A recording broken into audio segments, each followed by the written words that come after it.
Breaking news here on a Thursday, the Chicago Bears have signed wide receiver and return specialist DeAndre Carter to a one-year deal. My name is Harrison Graham. You're watching Chicago Bears Now. We're going to break down this signing and really talk about what it means for the wide receiver room and one player in particular that I think is clearly been put on notice here, so we'll break that all down. But guys, this is why you subscribe to the channel. When the Bears make a move, no matter how big, how small, we're going to make a video here on the channel. We're less than 100 subs away from our next milestone of 94,000 on the channel. Can we get there? I would love to get there by this weekend, so help us out and subscribe today.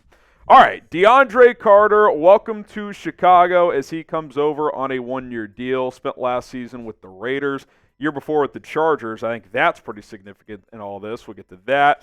If you remember, he spent a brief time in Chicago back in 2020. The Bears also tried to sign him in 2022 before he landed with the Chargers. So there's been some interest, a connection with this guy in a couple of different ways for the last several years now. And I think this is a pretty fascinating move. A, the timing of when they're signing him. After OTAs and minicamp, did they see something with their current return options that they don't love?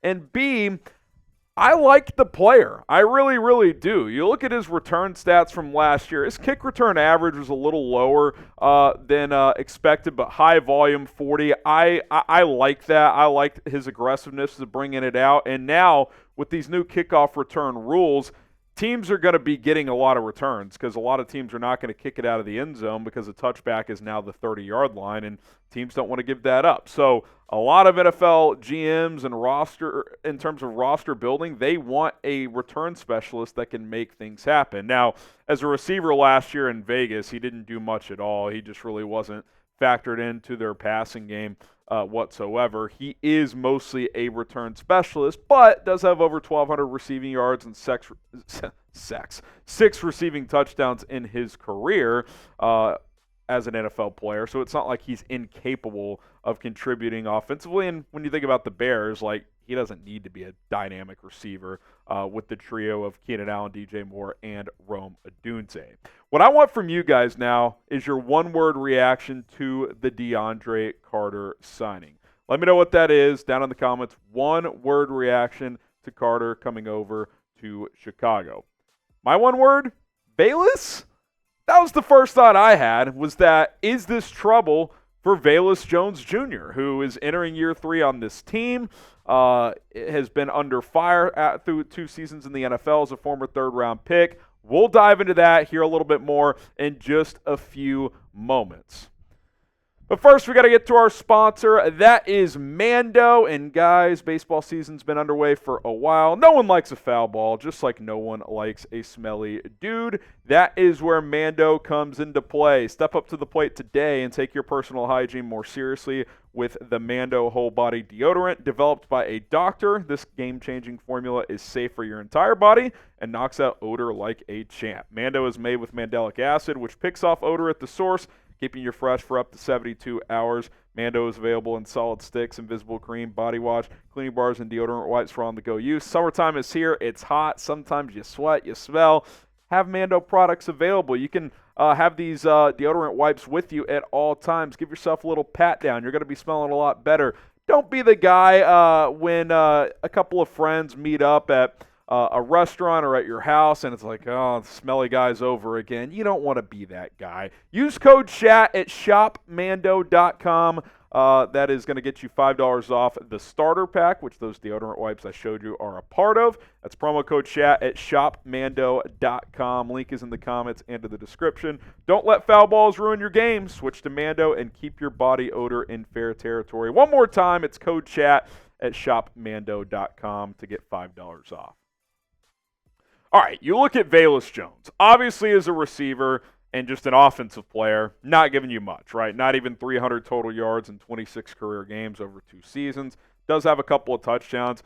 I've said for a year and a half now, I actually think they should consider moving him to running back. I think with the ball in his hands, he looks like a running back. He's a smooth runner, but he doesn't track the ball well, doesn't have great hands. He hasn't been able to be deployed as a punt returner because, again, he doesn't track the ball and he drops punts.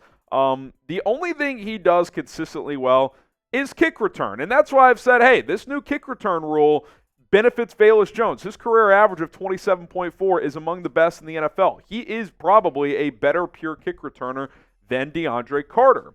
But when you compare the two players, that's the only thing he's better than DeAndre Carter at. DeAndre Carter's a more consistent punt returner. DeAndre Carter can give you a little bit of punch at receiver, even if he didn't do so last year. He can do other things on special teams probably more consistently than Velus Jones. And by the way, I think this note that I'm going to get to here feels pretty significant to me. 2 years ago, DeAndre Carter in the Chargers offense was pretty good as a receiver. 46 catches, over 500 yards, by far a career high, almost 12 yards a catch, had 3 touchdowns. And who was the wide receiver coach with the Chargers that season?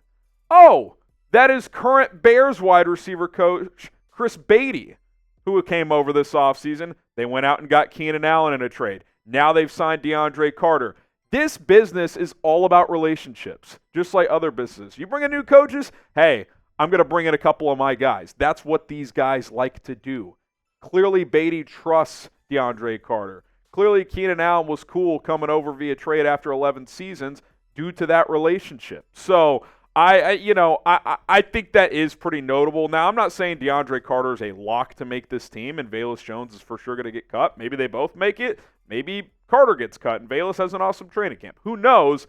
It just feels like this, at minimum, is trouble for Velus Jones Jr., and he's going to have to show something very, very soon. What do you guys think? Is Velus Jones in trouble? Type Y for yes. Type in for no. Let me know down in the comment section below. I think at minimum, the Bears just turned up the heat. Like, hey, man, you've been here for 2 years. It doesn't really matter that you were a third-round pick. That probably bought you, last season after a struggling rookie year. After 2 years, your draft status doesn't really matter. Like, that leash runs out pretty quick, especially when you have an all-new offensive coaching staff. Unless Velus can show something beyond being a good kick returner, even with these new rules, they're probably going to go with the player that can give you more versatility. Now, maybe the biggest negative recipient of this news is Dante Pettis. Maybe I'm overlooking that. But when I look at this depth chart, you got your big three that are all locks. You kind of break this down into tiers. DJ Moore, Keenan Allen, Rome Odunze, all locks. I think Tyler Scott's likely safe, although, this could turn up the heat on him a little bit too. Like, hey, let's show a little more consistency. DeAndre Carter, Velus Jones, Colin Johnson on the bubble. I should have put Dante Pettis in there too. That's a miscue by me. But 4 guys on the bubble, 3 guys locks, 1 likely safe in Tyler Scott. Let's assume he makes the team. You got Carter, Jones, Johnson, and Pettis probably fighting for 1 or 2 spots. I would guess 2. Because we don't know for sure how many they're going to keep. But here's what I do like. This has been a 3-year work in progress. Tear down the roster, build it back up. Think about how much more competition and how much the floor of this roster has been raised by Ryan Poles and Matt Eberflus and their staff over the last 24 months. I mean, the wide receiver room in the first year of the Poles era was Darnell Mooney, Byron Pringle, and Dante Pettis, Equinemius St. Brown, a bunch of guys that are on roster bubbles for most teams. And now guys like that are fighting for like wide receiver 5 and 6. Like, they've done a really nice job, Poles in particular, of getting this wide receiver room on track, and that makes me very, very excited. How many receivers do you think make the roster? Usually it's 5 or 6, depending on the team. I would lean 6 because I think the Bears are going to throw the football a lot. I think also when you kind of combine receiver and tight end, I think 9 is usually the sweet spot. So you either go 5 receivers, 4 tight ends, or 6 receivers, 3 tight ends. You kind of got your 3 tight ends, right? Kmet, Everett, and Mercedes Lewis. You don't really have a guy beyond them that's like, we got to keep him as a 4th guy. Like Steven Carlson, no. You can put him on the practice squad. But I do think you have 6 wide receivers that are worthy and a couple more fighting for a spot. So, again, maybe both Velus and Carter may make it. Maybe Pettis sneaks in there. Colin Johnson is a big physical blocking type. Maybe he makes this team. And the reason he could make it, too, is he could almost be that fourth tight end hybrid, right? Big slot type of guy. So it'll be interesting, but I do think this DeAndre Carter signing is significant. I don't think this is just some throw in on the 90-man roster. Like, I expect him to make this team, which means Velus Jones, Dante Pettis better show up in training camp. All right, that's going to do it for Chicago Bears Now. Getting the news of the day out to you as fast as possible. We still will go live this afternoon at 4 o'clock Central Time, so subscribe and join us then.